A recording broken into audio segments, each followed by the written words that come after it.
So, Doors.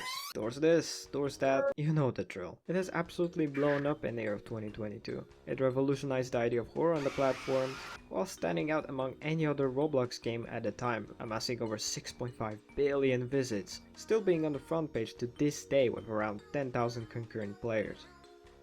There's a lot of reasons as to why it's been called the best horror game on the platform, but we will also need to point out its flaws.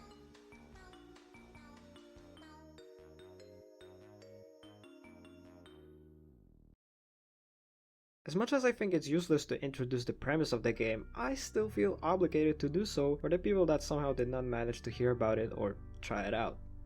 Doors is a roguelite horror game, meaning that the experience is procedurally generated and almost completely randomized, with some exceptions along the journey. Throughout the game you go to rooms, caves, gardens, and more in order to escape the seemingly endless place you've been sent to. Along the way you encounter various monsters trying to stop your journey by hurting or outright ending your current run, sending you all the way back to the very start of your journey. The goal of the game is simple. It's to master every monster, every puzzle by losing over and over again, each death granting tips on how to progress further or advise you on beating the foe that had just bested you. The game throws multitudes of challenges at you, like chase scenes, previously mentioned puzzles, using all sorts of mechanics to put the players on edge, increasing in difficulty with every single room. Gameplay, while simple, does get fairly complicated as with time more and more entities appear, sometimes overlapping each other in one room, forcing the player to be quick and think every action thoroughly to avoid their demise. The game bases its story on environmental storytelling, meaning that its story is being told by the structure of the rooms, their type, or their condition, seemingly meaningless stuff like the furniture or paintings. The story is never told to us with dialogue, but rather tools that give us very vague answers as to why and how have we ended up in this place. A perfect example of that are rooms that appear after room 50, where we escape from the Figure, one of the main antagonists of the game. They all look broken, with scratches on the walls, broken furniture, and seemingly parts of the Figure itself laying around covered in flies, showing us the sheer power of the creature, its anger and chaotic nature, as if we haven't seen it in the room before. Ironically, soon after we meet Jeff the shopkeeper, El Goblino, the game's comedic relief, and Bob. They're the calmest and 100% passive creatures in the game, with El Goblino giving us funny dialogue talking about the hotel or the entities they had seen before. It's a perfect showcase of storytelling done by the surrounding us world, rather than it outright being told to us. It's mysterious, making us think what could have happened, what does it all mean? All that accompanied by amazing sound design and music you've been hearing all throughout the video so far, all courtesy of LSPLASH, the main developer of the game.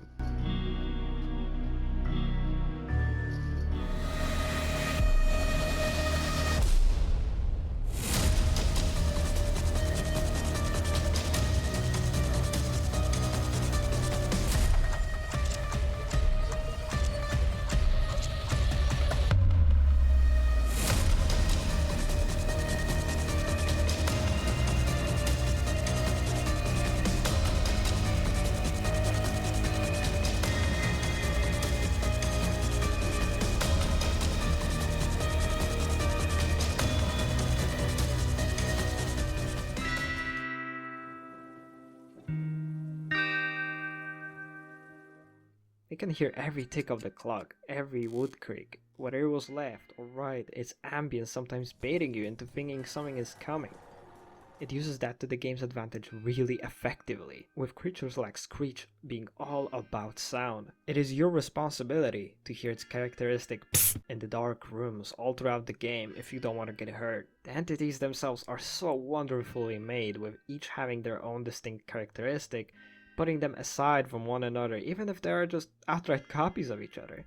They all have their own ability, sound, or way to go about it that the player must learn in order to get to the end. The game's art design is something masterful, combining both simple blocky aesthetics of Roblox with realistic looking textures, beautiful sceneries, as well as lighting that is used all throughout the game. It all is being used to the game's advantage. It all just clicks so well. Gameplay being fun, the sound amazing, aesthetically more than pleasing to look at, the mechanics of the entities, it all just blends in so well. Not to mention the side content, being the rooms for example, the secret dimension making you play an older Roblox game Doors was inspired by, remastered for the sake of Doors' aesthetics. As well as multitude of modifiers for the regular floors or modes with their own challenges from past years, being for example the April Fool's ones, including the ranked mode of 2025, which is actually really fun to play.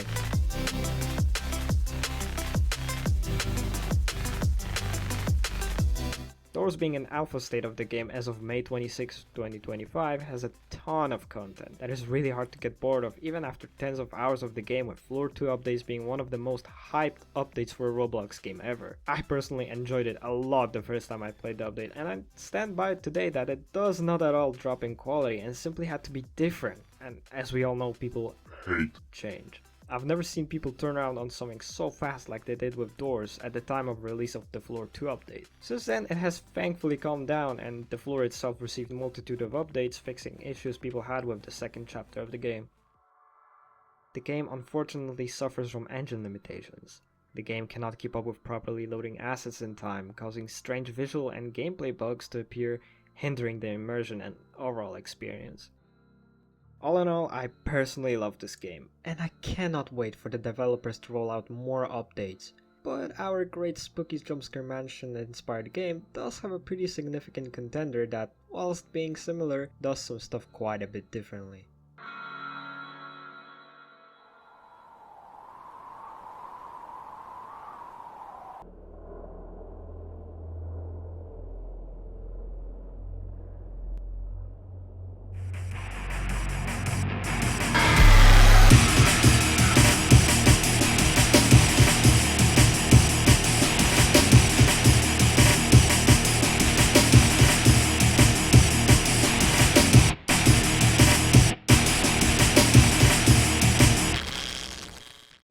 Pressure, a direct competitor to Doors made by Urban Shade Hadal Division, is a very similar experience to its rival.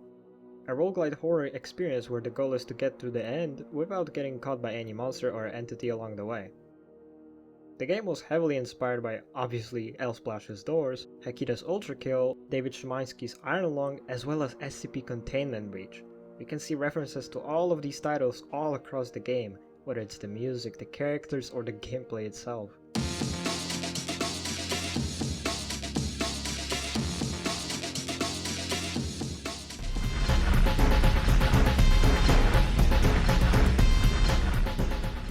This time though, the game's premise is clear. We are a prisoner given a chance to earn their freedom, as well as quite a sum of big cash. Our goal is to infiltrate an underwater facility overrun by all sorts of monsters, very reminiscent of previously mentioned SCP Containment Breach, which had a very similar premise.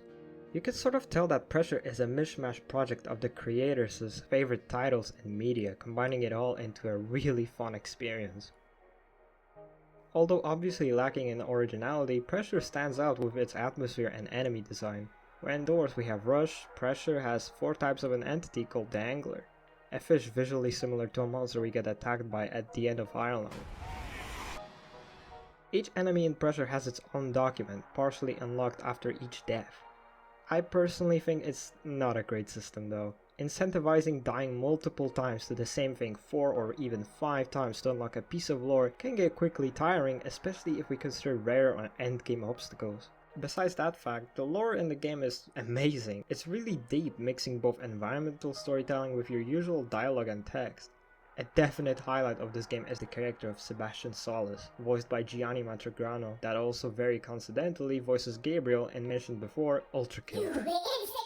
His character is simply amazing, being the sort of cynical ally that, whilst making fun of us, helps us out either by showing us more and more of the documents post-mortem, or lets us buy stuff off of him at about halfway point through the game. My personal favorite interaction with Sebastian is when we use a flash beacon on him, causing him to get angry at us, grabbing us in the air, destroying the item and throwing us onto the ground, dealing a massive amount of damage to us, threatening us to never do it again. Oh my god, he actually kills you? If you instead do it again though, it's also worth mentioning that after the first time we visit Sebastian's shop, He will from that point on remember and talk to the player knowing that they had already visited him. Hi. Oh wait, that's Oh, cool. hey, That's... I'll make this quick considering your friends have already What? met. He Name's knows What? that? And I am just a Huh? These little neat tricks is what fuels this game's world. That and the insane amount of Easter eggs from different titles. We can end up in the hotel room doors or a room that straight up contains the Flesh prison. Animations in this game are again really good, they're smooth and work really well. The black site itself looks great with a huge amount of different rooms. Gameplay being very similar to LSPLASH's title is really good, but it's just way too similar to Doors in my opinion. No matter how much this game tries to stand out from its inspiration, it's almost entirely a carbon copy, down to the formula of the room 50 being a longer room, a puzzle, along with the end showing us the same repeated character giving us an idea of sort of our nemesis of our journey.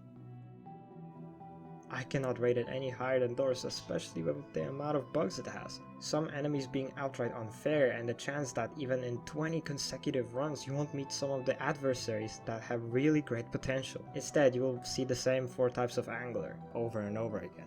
Clunky water sections are also a problem. They overstir their welcome and make it really hard to hear when an enemy is coming. The soundtrack in both games is amazing. Pressure's OST really reminds me that of Joel Nielsen's work on Black Mesa, Half-Life 1's remake by Crowbar Collective.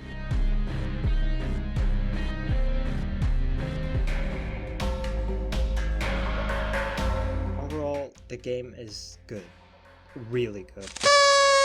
But is it better than Doors?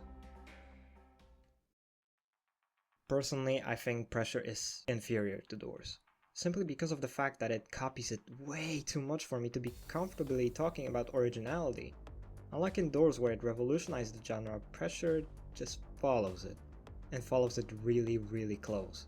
With major or minor updates, it still is just underwater Doors at the end of the day. Higher budget on voice acting, major focus on lore, it all doesn't change that if not for Doors, Pressure wouldn't be here. Is it good? Of course it's good. It's great even. It's super fun to play through multiple times, but I do have to give the crown to Doors. Both games are great and come very close when it comes to being my personal best horror game on Roblox. I haven't gotten into much details on both of the titles because I do want you to experience both for yourself, whether it's with friends or alone. These are great titles you will have a ton of fun in and I cannot recommend them enough. But other than that, thank you for watching.